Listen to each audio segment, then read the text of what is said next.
Hello everyone, welcome back to We Just Want One, the Cardinals series, making a long-awaited return. Long-awaited by someone, maybe. Probably just me, myself. But it is back, we're here, and we finally have the long-awaited playoffs.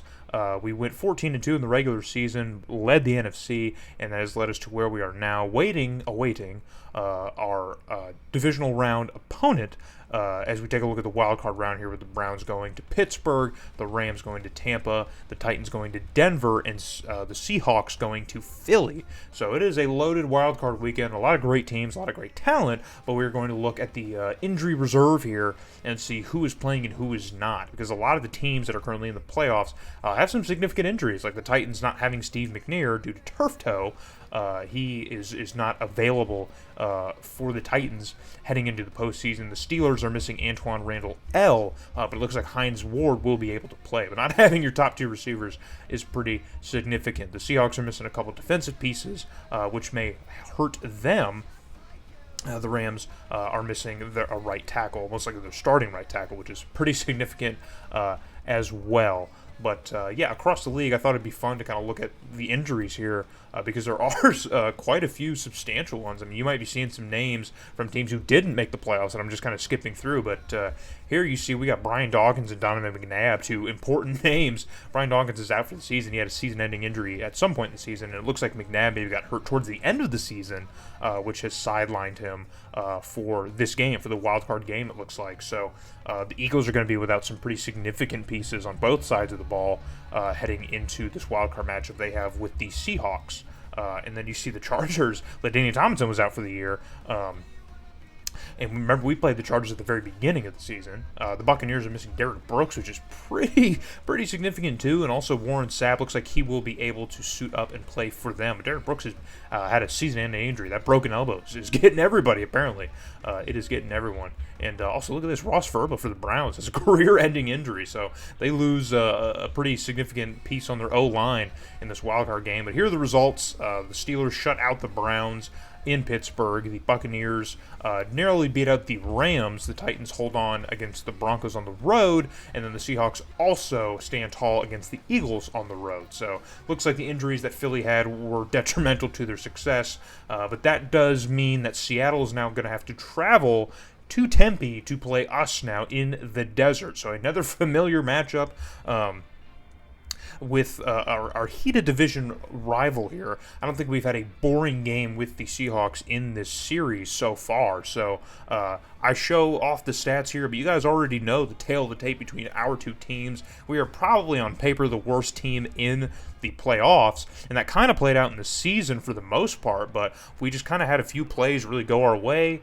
Some really solid game management decisions go our way. There's a lot of games like the 49ers game from the beginning of the year that we can point to that's kind of like, dude, like a couple different decisions, and that game is, it completely changes everything. So there's a ton of games like that we can look at. I think there's only maybe one or two across our second season where we can really look at them and be like, yeah, we were the better team in that situation. That's a significantly smaller number than the games in which we were clearly outmatched and just found a way to win. So either way, it came together to produce a 14-2 season, which has put us where we are, a home playoff game. So I've already ticked off a lot of my personal GM goals heading into this series. We already have a division title now, and we have a home playoff game, and hopefully today we can check off a playoff win. So I want to try and get as many playoff wins as possible and as much success as possible, because remember, in real life, the Cardinals would kind of turn things around by the end of this decade. So we're kind of on pace here, even though the roster itself really hasn't changed much. I added some key pieces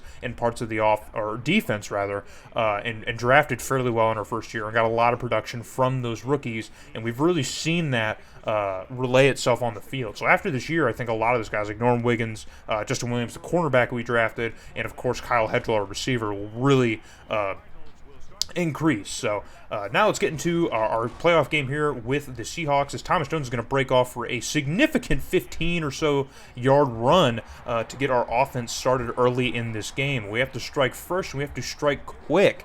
We cannot fall behind here, but we already have a third down and short situation after just a few plays. Plummer's going to roll out and sidearm that one past the linebacker who was in his face and find Freddie Jones, who catches that ball right at the stick. So on 2nd and 10 now, a couple plays later, Plummer's going to drop back in shotgun formation, find Boston across the middle, who's wide open. He always is, and he cuts upfield just to pick up the first down, another handful of yards or so before he is brought down. So you know the names we're going to be calling all day are significant playmakers. So on another 3rd and short situation for this Cardinal offense, Plummer gets a high snap and pressure in his face, but he finds Boston across the middle again, who is wide open again, and our drive will continue as Plummer's able to avoid the sack. So on 1st and 10, we're going to give it to Thomas Jones, who finds a hole but doesn't find a ton of space and only gets a few yards. So on 2nd and 9 now, Plummer's going to drop back. He's going to look over his options. He's going to float this one to Freddie Jones, who's got 3 Seahawks in the vicinity, but that ball is placed perfectly for Freddie Jones to climb upstairs and get it and get brought down inside the 1. So now we have goal-to-go situation. Plummer's going to hand this one off to Jones, who's going to spin off some tackles at the line and find his way inside the end zone grass for 6. So now it's the Seahawks' chance with the ball here on a 3rd and short situation. We gobble up Sean Alexander and have him down behind the line. So now we're going to get another chance with the football, and we already have a 3rd and 7. And again, we're going to Boston across the middle because it always works, baby. Madden cheese in our favor. I will take it. And so with some back and forth shenanigans in the first quarter, that will bring things to a close with our 1 touchdown being the difference maker. So 2nd and 9 now to start out the second quarter, and the pressure's on in Plummer's face, but we're going to go up top for David Boston. And he hauls it in because he always does on that streak. It is the go-to, reliable play, man. So now we have another goal-to-go situation. We're going to hand off to Thomas Jones. Misses the hole, but still shakes off the tackle and is able to extend that play for a few more yards. That's why we love Thomas Jones. He's great at breaking a few tackles. So we're going to give it to Makovica to try and finish the job, and he gets a couple of yards but can't quite get to the end zone. So a 3rd and goal situation. We're going to try and bang it in. Give it to Jones, shaking off some tackles, but he can't just run straight up and down. He's going side to side, and that's going to be a 4th down. We're going to keep the offense on the field and go with Makovica again. It gets stood up at the line. Humongous play for the Seattle defense as they make a goal line stand and prevent us from getting in the end zone. So 1st and 10 now for Seattle. We're going to send the entire kitchen sink and try and keep this one in the end zone. Seattle's going to try and get some room here, but already Norm Wiggins penetrates the line and gets Dilfer before he can even hand the football off. So that's a humongous play by our rookie to give us an extra 2 points when we wanted 6, but we will take it. So on 2nd and 4, the Cardinal offense is operating again. Plummer's going to roll out and then throw it to the other side of the field to Freddie Jones, who comes up big again. 2 significant receptions already for Freddie Jones and this offense. He's the guy that we know we're not really hitting him all the time, but he's always there when we need him. In the clutch, he's just there. It's like, hey, did you forget about Freddie Jones? That's when he comes in, man.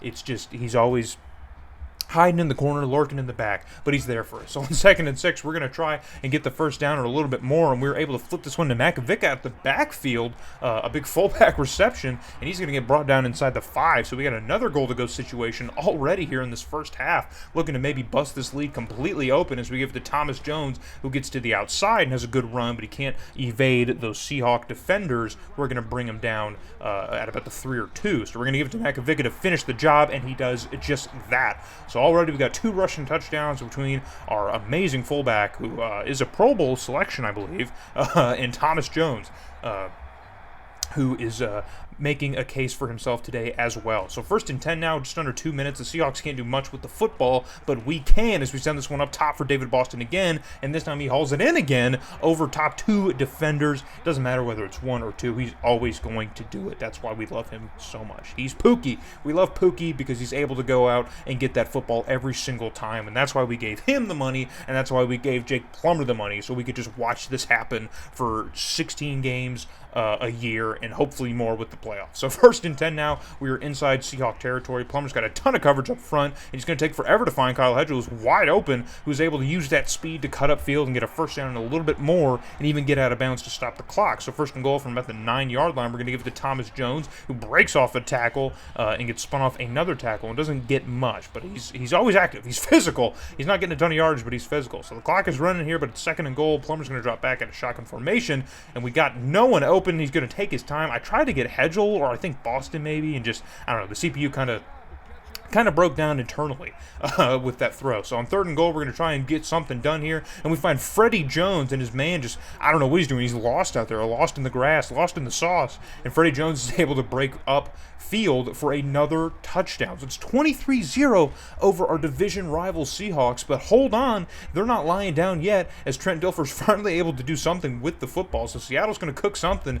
in the last minute or so of the first half. So it's 1st and 10 for the Seattle offense, and Dilfer's going to drop back and look over his options. He's going to float one out to the right side, and he finds his man right at the sticks, and they're going to call another timeout as they get another first down. So on 1st and 10, again, Dilfer's going to drop back. Oh, the pressure's getting in his face, and Wendell Bryan knocks down his man and then gets to Dilfer. So a humongous sack, and Seattle's just going to run the hurry up. They're going to try and do something. They're not going to go for 3. They need something to jumpstart this offense and get back in this football game. So 2nd and 15, Dilfer, the pressure is going to come again, and he's going to float this one out. And Dwayne Starks in the 11th hour.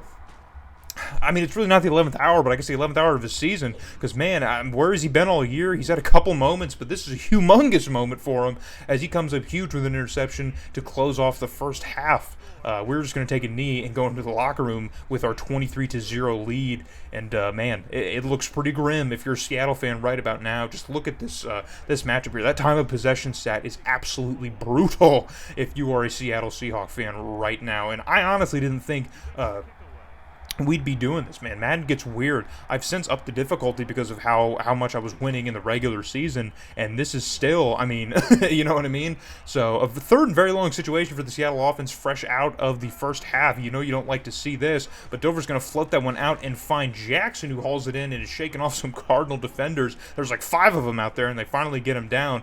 A humongous breakdown for this 3rd down defense here. You really hate to see that, but it's about time Seattle got something moving here as they have a long way to climb out, a long hole to climb out of. So 2nd and 10 now for Seattle. Dilfer's taking all day to think about it. He's going to drop back. He's got a clean pocket, but steps up into the throw and finds Robinson, who shakes off of his defender. It's Dwayne Starks, who had the pick. He shakes off of him and just breaks up field for a touchdown. So Seattle's going to keep the offense on the field to try to get the 2-point conversion because, of course, as we just said, they got a long hole to climb out of, and Sean Alexander's going to bust out of that hole that he had, and he's going to find the end zone for another 2-point conversion. So fast forward, though, and we have another goal-to-go situation. We're going to hand this one to Thomas Jones, who's going to bust upfield, and he's going to get another touchdown, his 2nd on the day. So the rushing game, which hasn't really done much all season long, has been very effective for us today. I don't know if this is typically something we do with Seattle. I mean, we're kind of all over the place, but 30-8 is your score, and you'd think by now the game's about over here, but now you really got to think it's about over. As Justin Williams, the rookie cornerback, picks off Trent Dilfer and has a pick 6 as his speed allows him to evade the Seattle offense, and so now it's 37-8. Now it's got to be over, right? It's got to be over. Well, I don't know about that, as Jackson hurdles a defender, and now he's got a couple in pursuit. Kwame Lassiter can't get him by the shoelaces. Dwayne Starks can't get him on the dive, and he's gone for a touchdown, a 75-yard touchdown. Trent Dilfer is able to I mean, it's really not even Trent Dilfer. It was Jackson who did all the work. But to end the 3rd quarter, that's going to cut the lead now. 15-37 is your score heading into the 4th. And now Seattle's got another opportunity on offense. So anything can happen here. No lead is safe. Dilfer's got all freaking day to throw, and his best decision is to throw it into one of our linebackers, which gets batted away. So 4th and goal, Seattle's going to keep the offense on the field, and we already gave up a humongous 3rd and 18 play earlier in the game. Are we going to give up a 4th and goal from the 9-yard line? The answer is yes, as Dilfer finds Robinson for another touchdown. So Seattle is slowly climbing their way back as they want another 2 points. Are they going to go back to Sean Alexander for it? They sure are, and he's going to get the edge and convert the 2-point conversion, as I am choking on my words. And Sean Alexander is making us choke on our lead, which is now even shorter. But the game is going to end off that last touchdown.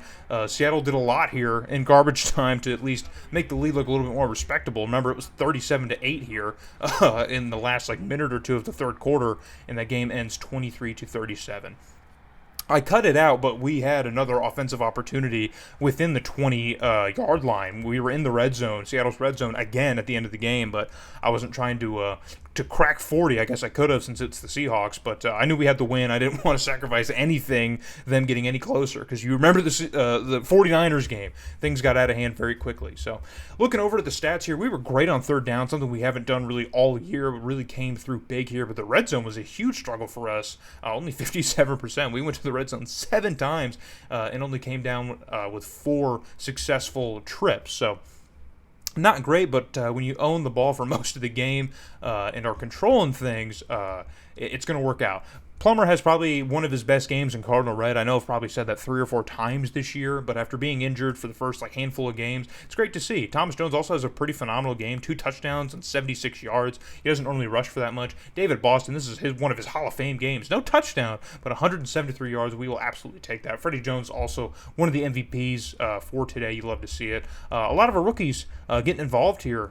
Norm Wiggins had the safety, and he also had a sack later on in the game. Justin Williams had the pick 6. Then, of course, we had Alexander, our middle linebacker, who had a TFL as well. So Dwayne Starks comes through with another pick. So I saw a lot of things that I loved from our team today. And that's going to take us back to the divisional round where the Colts beat the Titans. We, of course, beat the Seahawks. The Steelers barely beat the Patriots on the road, and the Buccaneers are going to handle the Bears in Chicago. I think they're in Chicago. Is this the year that they're playing in Champaign?